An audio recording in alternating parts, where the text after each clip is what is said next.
Nzambe apambola bino ba oyo bazwi opportunité ya kolanda biso lisusu na chaîne na biso ya YouTube. Nayebi ete boza ebele bobenga mpe bamosusu bamesana koyoka biso bamesana kolanda biso na ntina etali bolingo ya Nzambe to liloba ya Nzambe. Tomekana na kolobela moke lelo na ntina etali délivrance. Bato ebele basala ba délivrance, bato ebele basala ba cérémonie ba prière ya délivrance. Maintenant mekana ko ba moke pour na ntina etali délivrance. Pamba te bana na Nzambe na temps toza nango bato baza na posa ya délivrance. Na kati ya Bible makambo wana nyonso ezali bandeko na ngai. A part nano ba délivrance oyo bosalaka ya kokende na baeglise bapoyo baveste bopoyi bobambani bobeti bakribite bobeti bashite bambinjo ezobima bambisi ezobima. Na Bible mpe eza na délivrance. Bible mpe elobeli makambo ya délivrance. Tomekana na kotanga mokanda ya Nzambe na mokanda ya Jean 12. Yo mpe ezwa Bible na yo ta Jean 12 toke na verset 31 na otanga 31 nazongi na 28 na ke na 32. 31 oui boy. Jean 12 31 oui. Maintenant a eu lieu le jugement de ce monde. Maintenant le prince de ce monde sera jeté dehors. Puisque tozolinga délivrance, pourquoi? Parce que les gens na prince moko oyo aso akangi bato oyo atie bato na mokili aza bombene na kati ya mokili. Yango moni baloba mingi fin du monde. To mettre fin ya monde wana po prince wana to mettre fin na ye po bato bazala délivré nde mutu akangi bato babengaka ye mingi diable et Satan. C'est-à-dire il faut que ça délivrance kolonga mutu na maboko ya maumbu ya Satan, kolongola mutu na maboko ya Satan na chaque moment maumbu kuna. Faut to délivrer mutu to longola na maboko ya Satan. Yango moni Bible ezoba bien que maintenant a eu lieu le jugement de ce monde. Maintenant le prince de ce monde sera jeté dehors. Pour nous délivrer mutu, il faut que nous prince wana kubwaka ye libanda. Kolongola ye vraiment place ya zali wana kubimise libanda, akende libanda. Kwa so tungisa bato mingi, au nyokola bato mingi. Soka fandi na kati ye musala neka akokale bato kotia bato na prison. Il faut kolongola na prison kubwaka ye libanda. Et moi, quand j'aurai été élevé de la terre, j'attirerai tous les hommes à moi. Moi, je comprends mes amis. Jésus, c'est quoi le bingo?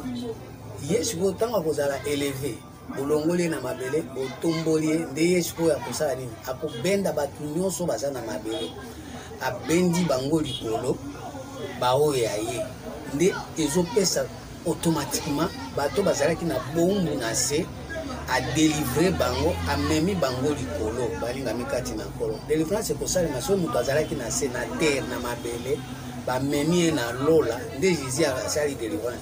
Mais soki Jésus asali délivrance moto atikali kaka na se délivrance ezosalema te. Mais siko malheureusement la délivrance oyo tozomona ezoconcorde te Jésus amata likolo epi amata na bato. Pour soki otangi meme na mokanda ya acte 1 verset 9 elobi nini?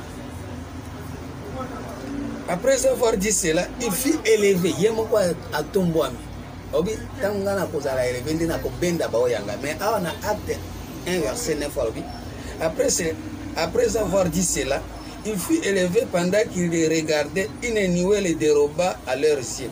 Et comme il avait le regard fixé vers le ciel pendant qu'il s'en allait, voici des hommes vêtus de blanc leur apparut et dirent: Homme galiléen, pourquoi vous arrêtez-vous à regarder au ciel? C'est Jésus-Christ qui a été enlevé au ciel, diminué de vous, reviendra de la même manière que vous l'avez vu en aller au ciel.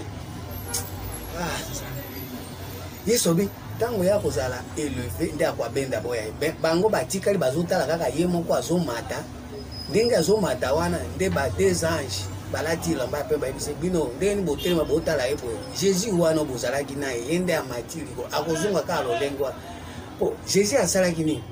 Olie a attiré bao abenda bao ya ndenge alobi na Jean 12 kuna abendi bango te batikali kotala ye na se balingami yango moni délivrance esalemi te esengelaki tango Jésus azomata il faut ko mata na ye kozala lever na ye bozala enlever longo po balingami kati na nkolo.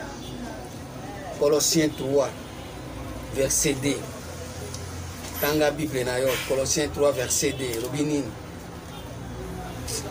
affectionnez-vous aux choses d'en haut et non à celles qui sont sur la terre. Moi, quand j'aurais été élevé, tant que vous allez élevé, na longwe na terre, na kobenda, affectionnez-vous des choses en haut, d'en haut. Tant que vous s'affectionnez na biloko ezali kolo, nde vous a délivré molinga mikati na nkolo. Délivrance c'est ça kolonga na se, komata likolo, kobanda ko s'affectionner na biloko ya likolo. Car vous êtes mort. Or, tant que vous a élevé, mbala moko na se, vous êtes sousté, vous êtes koufi. Car vous êtes mort et votre vie est cachée avec Christ en Dieu. Wa na likolo. Mon presse de délivrance singeli ça. Na biloko nyonso na zolo bo etela ko sale mate. Mais bato basaka ko délivrance. Mais makambo isale makate.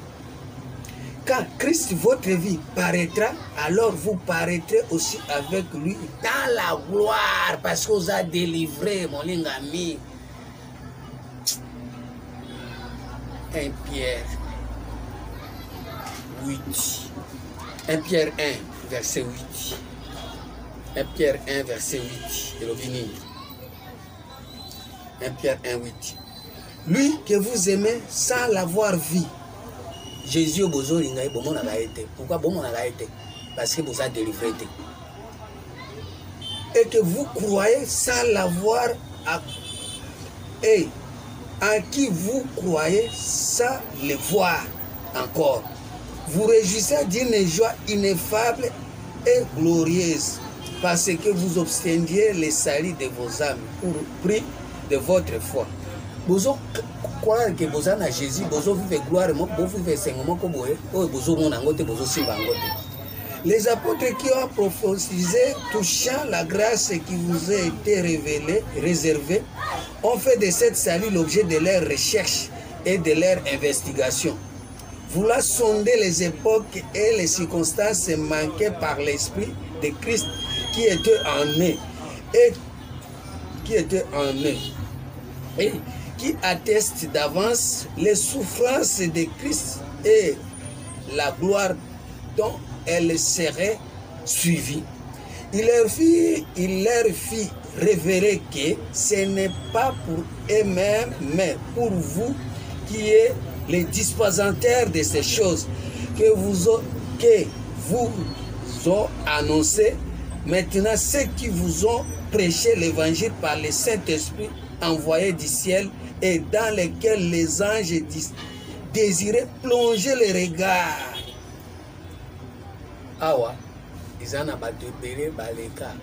Bazai na Jésus, bazai koluka ba sonde, ba eta oyo ya enlèvement, teni ba ko za la sauver, ba tikala ko zwa yango te, ba tia ko mona yango te, ba bi za ki réservé pour na bango te.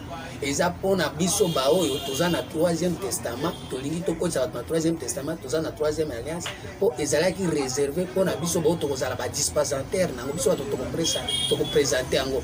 Pourquoi? Parce que na kati ya 3e testament, ba to ebele ezala ba ange ba luka ki ba kota na eta toza nango ya délivrance, mais batikala kokota te parce que ezalaki mpona bango kaka te nde Nzambe alobaki makambo basondaki balingaki bazala délivré balongwa na se bakoma likolo engi koloba nini balongwa koloba makambo ya buzoba balongwa makambo ya se batika balongwa na makambo ya première alliance makambo ya alliance ya Sara ya Agar balongwa na alliance ya Sara mais bamata na alliance ya Ketura mais etikala kosalema te balinga mikati na nkolo. Les prophètes qui ont prophétisé touchant la grâce qui vous a été réservée ont fait de ces salis l'objet de leur recherche et de leur investigation.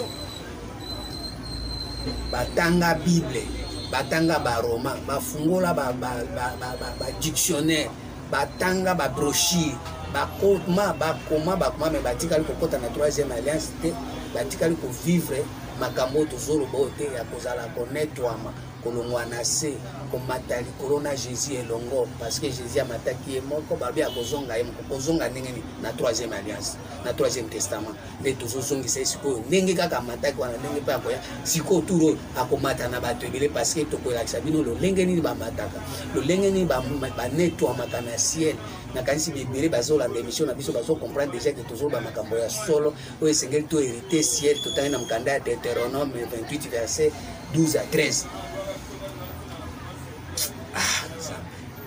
Sunga bato baolanda Chiko na minute esengeli délivrance esalema ekosalema ndenge nini soki Jésus botomboli ndenge nini mokanda ya Jean 8 verset 23 ndeko na ngai tanga Bible Jean 8 verset 23 le Bible Jean 8 23 il leur dit vous êtes d'en bas moi je suis d'en haut vous êtes de ce monde moi je ne suis pas de ce monde comment vous êtes d'en bas pourquoi parce que vous en avez délivré parce que vous en avez bozulu ba terre à terre makambo suzaka terre à terre Yesu akendeki na kozwa bateme na mai boluki mai Yesu asalaki sainte scène boluki ba mapa terre à terre pour parvenir kotombola elongi te kotombola makasi te ko réfléchir na lolenge ya bonzambe te.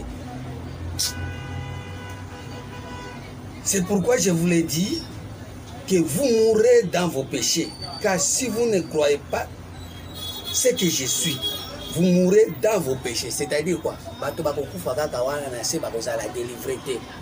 Na ba prière ya kiri ya makambo ya terre à terre, ya ba mabala, ya ba voyage, ya kobota, ya musala, ya biloko na za terre à terre. Premièrement, esengela ki to tombola na no likolo tozala enlever, tozala élever, tozala délivrer à ce moment atozwi libala, atozwi mutuka.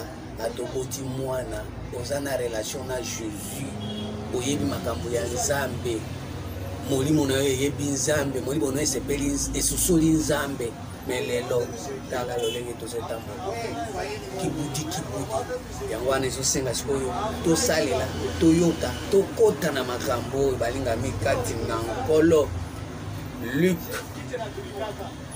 oh soko zana se okotikala koyoka royaume te okotikala koluka royaume te okoluka royaume de Dieu te mais okoluka royaume de la terre place bête ya zali okoluka royaume de Dieu te royaume da on okokota te Luc 9 or Jésus atindaki ba disciple na ye baloba makambo ya royaume de la terre te toki dans 8 Luc 9 verset 4 le Bible dans quelques maisons.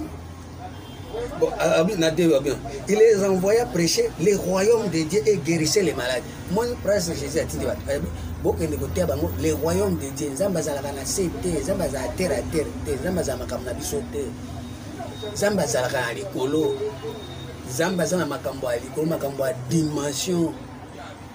Prétends-tu sonder les pensées de Dieu? Job 11, verset 7. Elle est très haute, les makambo à likolo.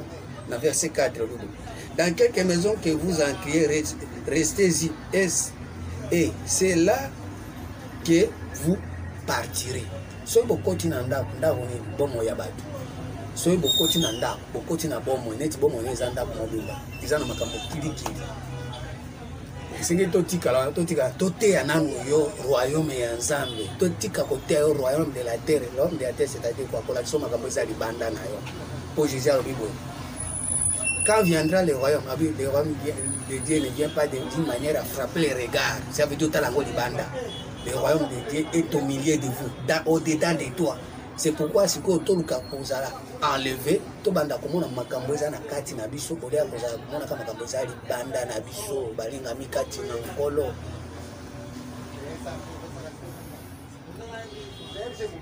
que et si les gens ne vous reçoivent pas, sortez de cette ville et secouez la poussière de la terre.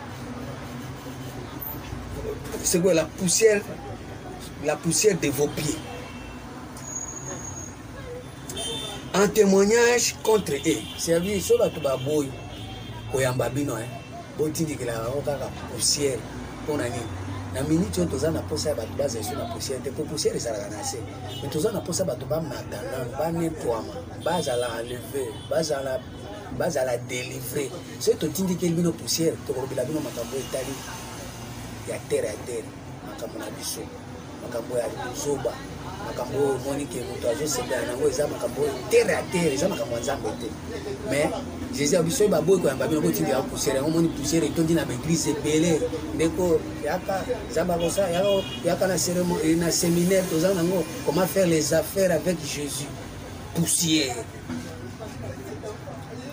Comment gagner ton mari? Poussière. Comment fabriquer les yaourts dans l'église? poussière. Comment kozala bokota bozala bato boyebi kosala couture na église poussière.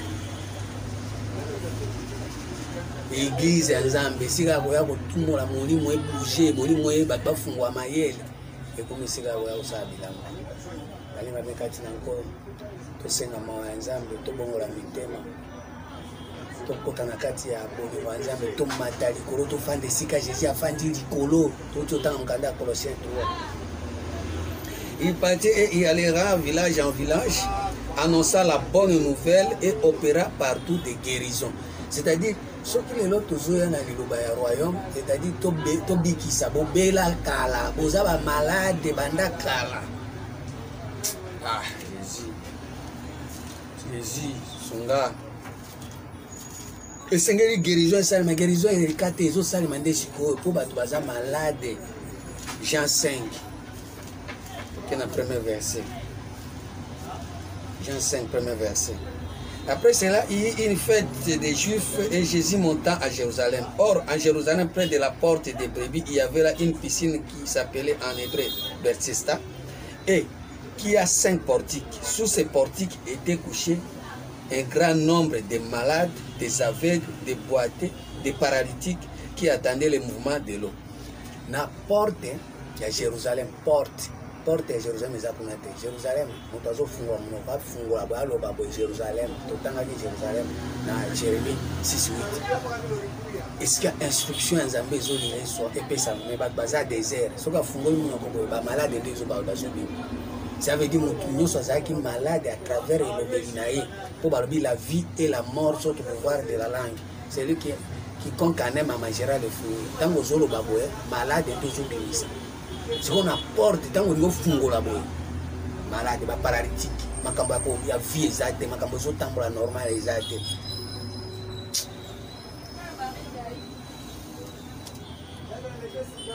Et na kati ya nini ya ba paralytique il y avait 5 portes. Or na 5 portes ezali 5 sens ya mutu oyo azalaka nango eyokeli elobeli esaleli. Ah, Nzambe nani apoka makambo oyo? Nani apoka makambo oyo? Psaume 115. Makambo oyo eza makambo ya mutu oyo esengeli mutu ayoka me tala. Leurs idoles sont de l'argent et leur dans Psaume 115 verset 4. Leurs idoles sont de l'argent et de l'or. Elles ont l'ouvrage de leurs mains. Elles sont l'ouvrage de la main des hommes. Elles ont une bouche et ne parlent pas. Elles ont des yeux et ne voient pas. Elles ont des oreilles et n'entendent pas. Elles ont un nez et n'entendent pas. Elles ont des mains et ne touchent pas. Mon place sur 5 portes. Ozana maboko mais aussi mbagate. Ozana zoro oyokaka eloko te. Ozana litoi mais oyokaka te. Ozana monoko. Tous les 5 portes et yokeli na yo makambo nyonso eza ba malade na malade yoka noka mabeli lo banza motango yoki mabeli yango esengeli siko ba délivrer yo nde délivrance esengeli esale mabaninga mito matali kolo banda koyoka bien na 5 sens na yo. Ya Nzambe na bomo siko yoka makambo ndenge ezoleka na Luc 9 5 portes eza ya kopela olobaka mabe omonaka mabe okanisaka mabe osimbaka mabe solo ya mabe tous les corps tous les parties wana eza ya kopela nde esengeli délivrance esale.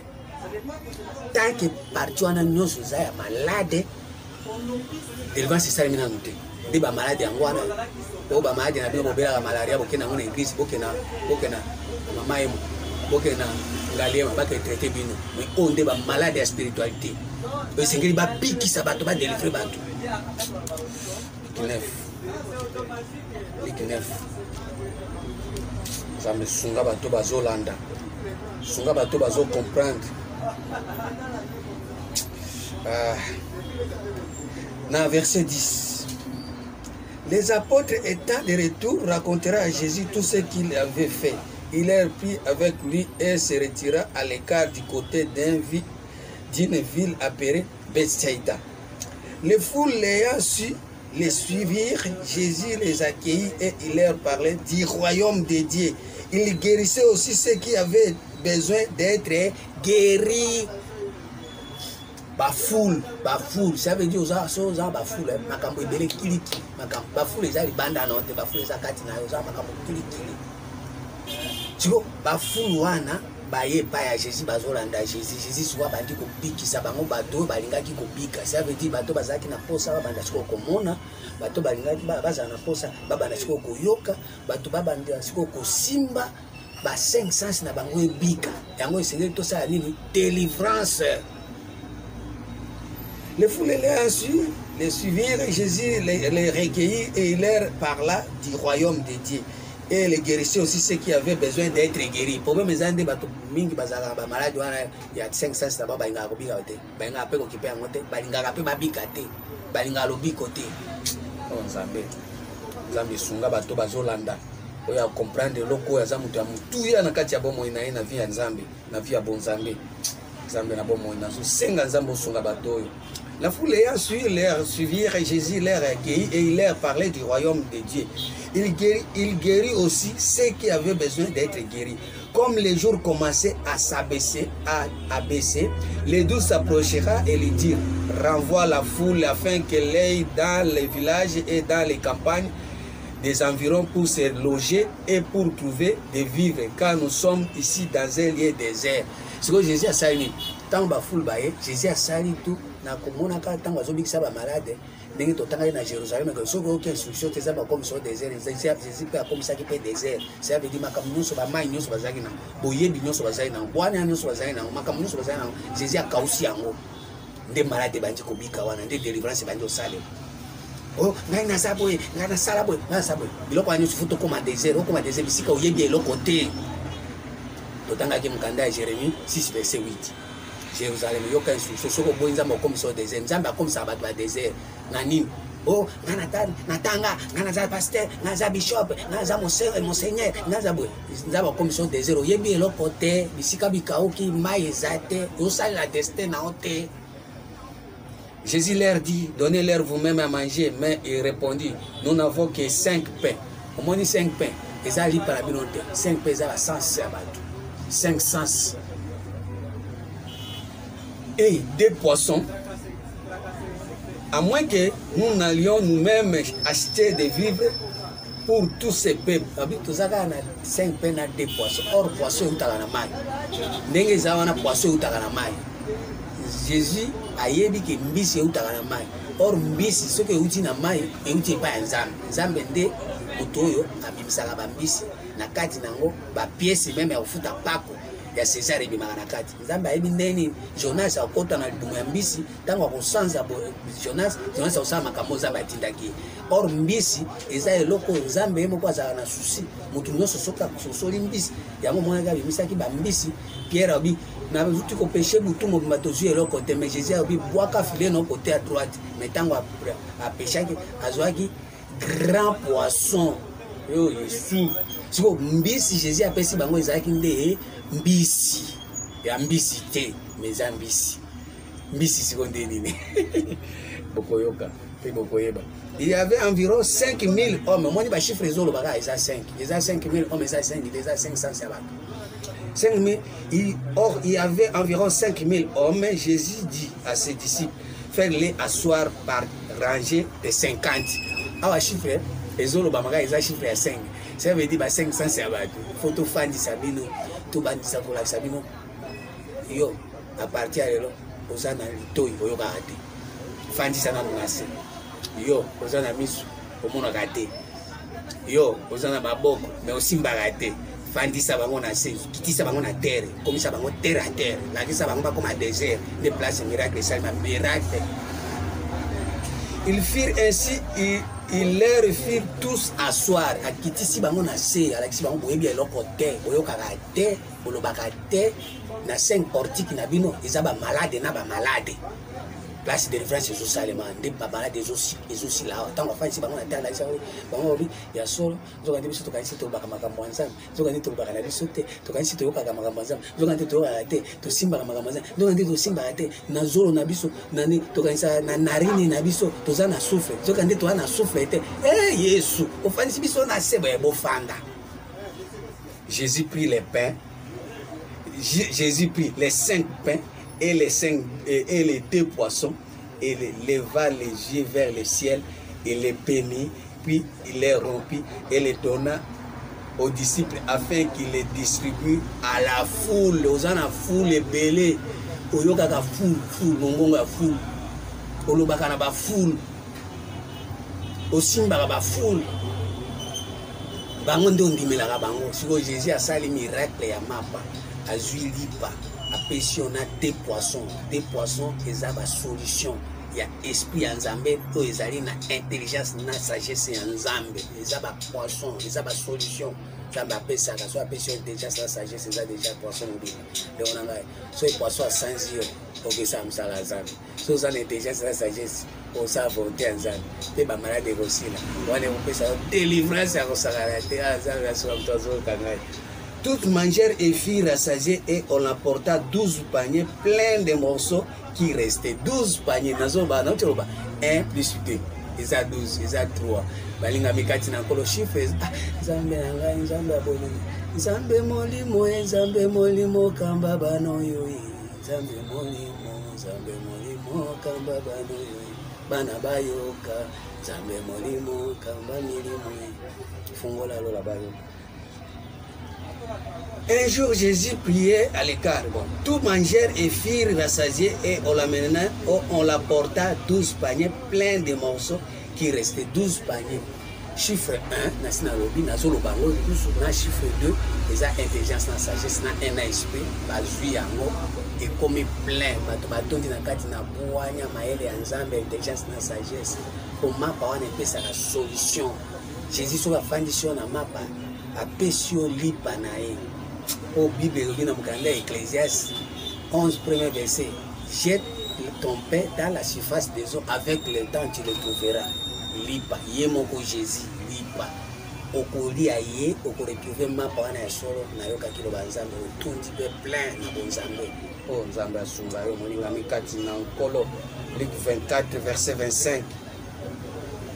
Yesu masi asunga bindimo izo yoka yo. Alors Jésus leur dit, ô homme sans intelligence, alors Jésus leur dit, ô homme sans intelligence, et dont le cœur est là à croire tout ce qu'ont dit les prophètes. Ne fallait pas que le Christ souffrir ces choses et qu'il entre dans sa gloire. De délivrance au Salem. Ce que Jésus a souffert dans ma campagne, souffrir des nez, toujours peut savoir une explication, toujours souffrir n'a pas pu savoir une explication. Il y a au moins chaque fois sur la binzambe, n'a y a pas songa, n'a y a pas eu comme ils ont fait sa souffrance, ils ont souffert d'un bon moment. Sur le sous-sol, tes âmes maming n'am ça nous ont ça. Il ne fallait pas que le Christ souffrisse ces choses et qu'il entre dans sa gloire. Et à commencer par Moïse et par les prophètes, il leur expliqua dans toutes les Écritures ce qui les concerne. Zambe, lipa, abandi ko expliquer bango, abandi ko lakisa bango makambo boye, ko baboye, ne bozai ko wana liboso bozai na première alliance, ezai Agar, bozai na deuxième alliance, ezai Sarah, siko bokoti fo bokota na troisième alliance, ezai Ketura, kuna ipa ya Ketura, makambo susu ya kotala makambo alibanda nayo, ezate, makambo susu ya kotala makambo batolo belayo, ezate, esengeli osokipe na makambo nzambe azolo belayo, on nzambe asala pona yo, on nzambe atia kati na yo, kota na kati na destin na yo. Et Jésus, lorsqu'ils firent près des villages qu'il allait, il parut vouloir aller plus loin. Ça veut dire Jésus a mati si bango. Ba yo ki obi neti yo bozo zo kompa beza so fonga pena ko kadetena na ko nsu na ba église pa matin. Ba église bo pesa prophétie en ba pa na ko su tingai. Donc était oh di to ba ko sabiso. Ba ko sabiso. Or makamba Jésus zane makambo to mi yeba. Jésus quoi ba to ke ba lorsqu'ils firent près du village où il allait, il parut vouloir aller plus loin. Mais il leur pressait en disant, restez avec nous car le soir approche, les jours et sur son déclin et entra pour rester avec eux. Ah, sikoyo Jésus a epsi ba monde no chiko baka avant ouais. Non question na begizi ya bambiance wala te. Non question soit récolti. Makambo ezaki créer comme butu ndako moi non. Makambo yo basala kana begizi wana ngiango souté à partir na nandi chaîne ya YouTube c'est LZSS TV. En tout cas makambo na yoki kuna ngana question existe puis na ko sambela na ndako na télévision wana na chaîne wana wala na vina ngeko dépendre siko na chaîne wana. S'abonner. Tant que vous abonnez, même si vous avez en ligne, vidéoconférence, inédité à vidéoconférence, awa, nzambe na nzambe, Bible na Bible, dit mes actes offrandes des actes, sadaka pesate, yomoka soko stiperi, au PC au copé sa poto sur mamsala nzambe, nazo ipsa vino tole kana ba radio na ba télévision. Mais il précède en disant restez avec nous car le soir approche et le jour est sur son déclin. Et il entra pour rester avec lui. Pendant qu'il était à table, pendant qu'il était à table avec eux, il prit les pains et après avoir rendu grâce, il les rompit et leur donna. Alors leurs yeux s'ouvrirent et ils les reconnurent mais il disparut devant eux. Afungoli bango misu nini o tozolo baba ya 3e testament mutu na mutu ayeba destin na ye mutu na mutu ayeba destiné na ye otika kolandalanda kalanda ka ba mupepe otika kolandalanda ka pasteur nenga zama mwasi ya kitoko yopozo mwasi ya kitoko mwasi ya bien ozbandi kolanda neti pasteur asombe mutu yopozo non kati na tanto yo kosomba envio yo kosomba bateau mais kangami ka nalanda pasteur non. Et il leur dit l'un à l'autre notre cœur ne brûle il pas au-dedans de nous lorsqu'il nous parlait en chemin et nous expliquait les Écritures. Tous les explications Écritures, délivrance. Ce qu'on comprend, Zambé a pas mbolayo.